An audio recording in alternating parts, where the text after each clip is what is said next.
here, and In your face all the time. They want to take your place. The man I didn't know that it was all of them, so we're gonna have to go back. Come on now. All right, I didn't know it was all of them. Apologize. We're gonna play that in a second, ladies and gentlemen. The situation is, and it's a unique situation to say the least. When a person is pulled over by a peace officer, I was just thinking of saying, when the officer goes, "Do you know why I pulled you over, son?" Um, Officer, are you okay? Do you need for me to call you some assistance? But I don't understand what you mean. Well, you seem to be disoriented. Do you know what day of the week this is? Sir, are you playing a game with me? Sir, um, I'm going to need you to calm down. I think you might be having an episode. Look, give me a second. Let me call 911 for you. Why? Well, the idiot walked up to me and asked me, do I know why he did something? Apparently, there must be something going on with him. He must be in distress since he doesn't understand why he did something and he needs to ask me why he did it. Doesn't make no sense to me. Now, you think that that's a joke, but it is not a joke. You don't understand that they're reading a script when they say, do you know why I pulled you over? It's to make you, put you off guard.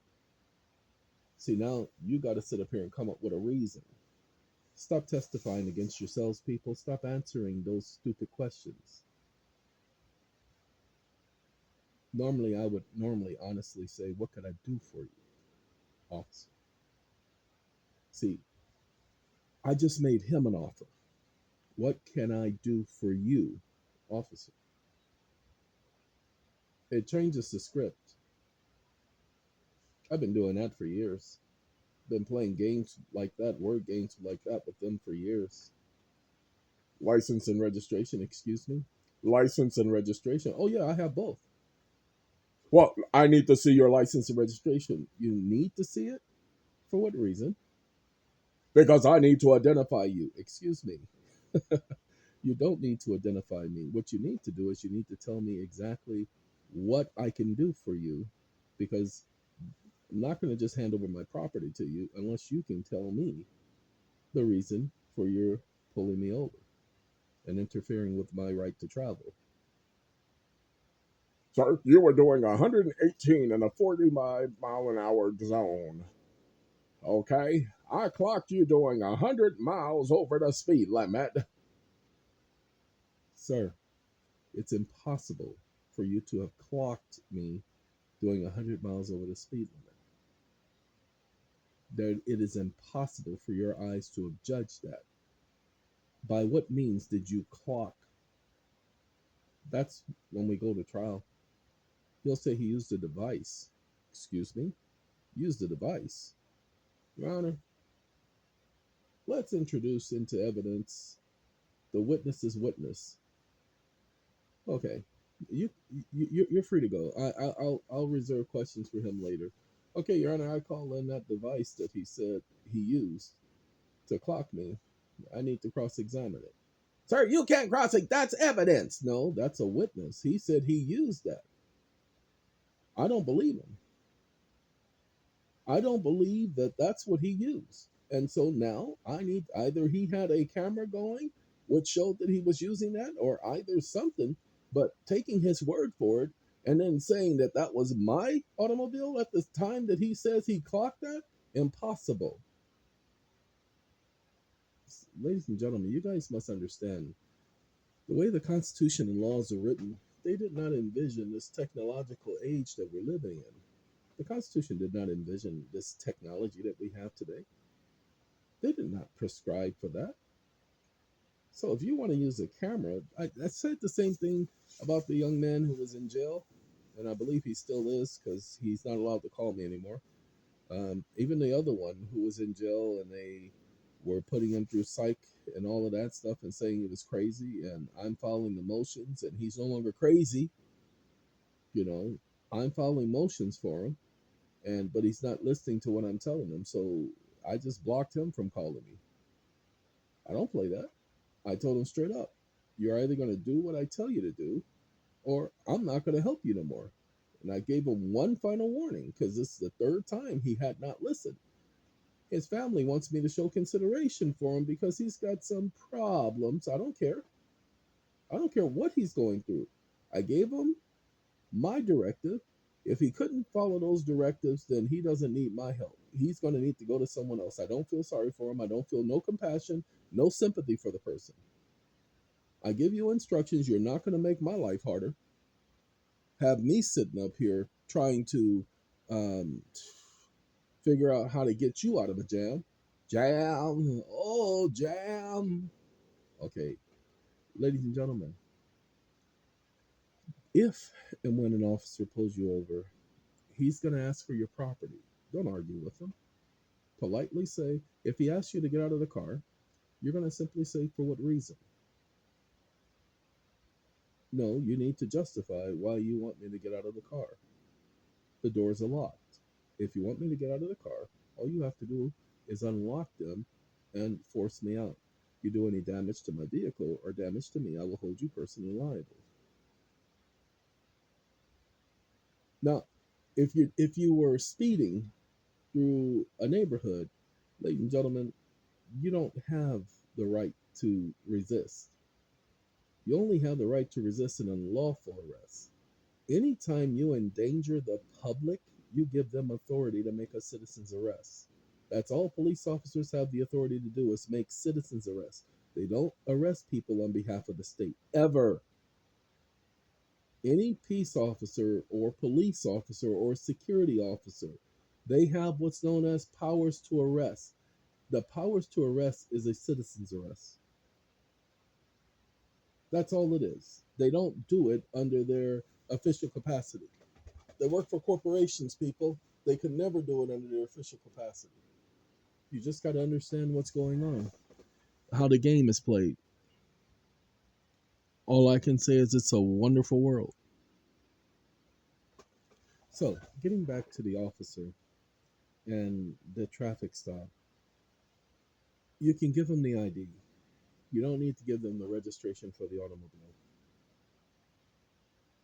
When you give them registration for your automobile, you pay attention, people. When you give them the registration for your automobile, they can run the plates, they can run your tags. They know what the registration is. You don't need to give them the registration. By giving them the registration, you're now showing that you're operating in commerce. I want you all to pay attention to this. Repeat this back to the officer if necessary. Excuse me, officer. I'm only required to have registration and to show you registration if I'm operating in commerce. No, no, no, hold on. Let me make sure you understand. Congress has the right to regulate commerce. Congress doesn't have any other regulatory authority. They do have the right to protect the public, but they can only protect the public from danger. So they cannot require me to do something prior to my posing a danger to the public. Since they cannot presume that I'm going to pose a danger to the public without a hearing, then Congress has no authority to regulate my travel upon the highways if I'm not engaged in commerce. Now, if you have a law that you are enforcing that says something to the contrary, I'd like to see that unconstitutional law. Tell me where to find it, and I will by all means accept whatever citation you're going to issue to challenge that in court. But until then, I don't see what authority you're operating under here. You can, no, no, you can say whatever you want. I'm asking you specifically, what's the authority? Because Congress only gets the authority, that is, state legislature and United States Congress only obtains authority to regulate commerce. They cannot regulate the private citizen. They cannot regulate the private civilian. I happen to be a private civilian, not part of the police force, not part of the military. So where does your ordinance apply to me? If you can show that to me, by all means, I promise you, you'll have compliance immediately without hesitation. I'm not here to argue with you. You're not a lawyer. So I don't need you to try to tell me what the law is. I need you to show me the law you're talking about. If you're going to quote a law, where can I find it? I will look it up right now in front of you so that we can both see the wording of the law together, so that we can both read the wording of the law together. But until then, under the Commerce Clause, Congress only has the right to regulate commerce amongst the various states. So that's amongst the states. They don't get to regulate commerce amongst the people. But apparently, nobody taught that to you. You should have learned that while you were in middle school because it's basic premises of law. Ladies and gentlemen, did you all pay attention to what I just said? Go back and read the Commerce Clause. Congress only has the authority to regulate commerce among the several states, not among the people. Between states, ladies and gentlemen, not within states. That's the first thing. But what about your state Congress? Well, no, your state Congress only has the same Commerce Clause. See, they can't regulate commerce because they don't get to dictate what money is within the state. The interstate compact prevents that. Many of you don't know about the interstate compact. Okay, at the beginning, one state had its own script or money, what they called money. And another state had its own script or money, what it referred to as money. And another state had its own script or money. And you had 13 different colonies with 13 different scripts or 13 different forms of money or cryptocurrency. That's all it was. So they all had their own cryptocurrency. One's cryptocurrency was worth more because they said it was worth more, and another's cryptocurrency was worth less because everybody else said it was worthless. And so one state wouldn't accept the currency of another state and vice versa. So it became a problem. The people would go from one state and they couldn't afford to buy anything because their junk was worthless in that state. Y'all know what I'm talking about. So they came up with what's known as the Interstate Compact, saying that there would only be one currency authorized as legal tender, and that every state must accept that, and that each state must accept blah, blah, blah between the other state, i.e., Interstate Compact. They all agreed. Okay? So within the state, your Congress does not have the right to regulate your travel within the state because it's the same thing. Congress shall make no law which obliges your due process rights. That's the First Amendment to the Constitution. Doesn't matter if it's a state. People, they try to say that the federal Constitution is different from the state Constitution. First of all, each state must incorporate the Bill of Rights into their Constitution. So it is no different. They must incorporate the principles of the Bill of Rights into their Constitution. That is the law. That's why every state has a right to petition government for redress agreements. Whether it's called remonstrance or redress, they all have the right. Okay? Every single state must incorporate the Bill of Rights within the framework of their Constitution. They cannot become a state without doing that. That's why every state has a constitution, ladies and gentlemen. Every state has a Bill of Rights for their constitution. It's not that they're copying the United States Constitution, it's that they were required to do that. Northwest Ordinance also had that as a requirement. So when a peace officer pulls you over, Congress does not get to regulate the private civilian. There is no law authorizing Congress to regulate the private civilian or private commerce. You are allowed to engage in private commerce. That's why cryptocurrency works, ladies and gentlemen, because it's peer to peer, it's private between two parties. The SEC and everybody wants, I said it from the very beginning. Bitcoin, the biggest problem with them is that those intelligent people decided to go public. They allowed themselves to be traded on the market. And everybody still thinks it's a private venture. No, it is not. Once they did their IPO, initial public offering, then they are now public. So Getting back to the officer, he's going to argue with you. It's okay. You've already said enough to go ahead and get whatever he gives you dismissed, because now you make those the issue by which you appeal. Whatever the judge says doesn't matter. You appeal on just those grounds right there. Now, more than likely, you'll never even get to the appeal stage. Okay, more than likely you'll get the matter dismissed because that's been the norm for those type of situations. It's just the way it is, ladies and gentlemen. All right, I just thought I'd spend the time, like I said, just thanking this morning. And we're on the cell phone, and I got my little sitting in the morning sun. I'll be sitting till the evening comes. Ladies and gentlemen, most people didn't get the song. They just thought somebody was just sitting by the the ocean and watching the waves roll away. Ladies and gentlemen, what he was saying is it was the same old stuff. It just keeps repeating itself because that's what waves do. They go out and they come back in. They go out and they come back in. The ships go out and they come back in. It's the same old stuff every single day.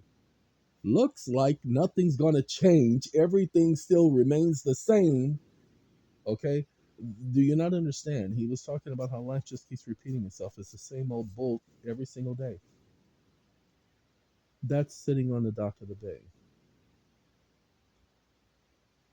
Okay? I can't do what all these people tell me to do, so I guess I'll remain the same. Okay? I'm who I am. Okay? Then he talks about being alone because nobody else understands where he's coming from. No matter where he goes, even 2,000 miles away, he decided to just accept things the way that they are. Nothing's going to change. Everything still remains the same. Now pay attention to the words. Looks like nothing's going to change. Everything still remains the same. I can't do what 10 people tell me to do, so I guess I'll remain the same. Okay? That's the song. He's just talking about how nothing changes and waves. One wave goes out, another wave comes in. But guess what? Can you tell the difference between the wave? Can you say that, oh, those are different molecules? That's not the same wave. See, the other wave, it had Bernie and Bon and Michael and Tommy in it. Well, this wave has Sunas and Jan and, Jim Lean. Ladies and gentlemen, you can't tell the difference in a wave. They're all the same. Well, one wave is higher than the other. It's still the same wave. Still the same water. Still the same molecules. Looks like nothing's going to change. Everything still remains the same. So one day, somebody's going to get that song. All right. Sorry. I was having that conversation with someone yesterday and we were talking about that.